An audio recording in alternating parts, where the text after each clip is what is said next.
भोजी करवा हला काल गतकाली भीमकुंडरे बुड़ी युवक निखोज थिया बेले आज सकाळ 9:45 समय अग्निशम बाहिनी और ओड्राफ टीम मिलित उद्यम उद्धार ठाकुरमुंडा ब्लॉक भीमकुंड पर्यटन स्थली को पिकनिक पर आसी जड़े युवक निखोज होता अभियोग होता।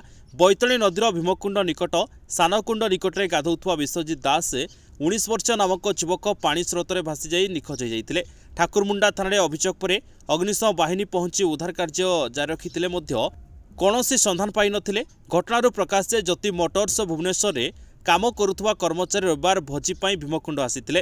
दिन 11:30 रे पहुंचा पर 4 ରୁ 5 जन युवक गाधैबाकू बैतणी में पशिथिले।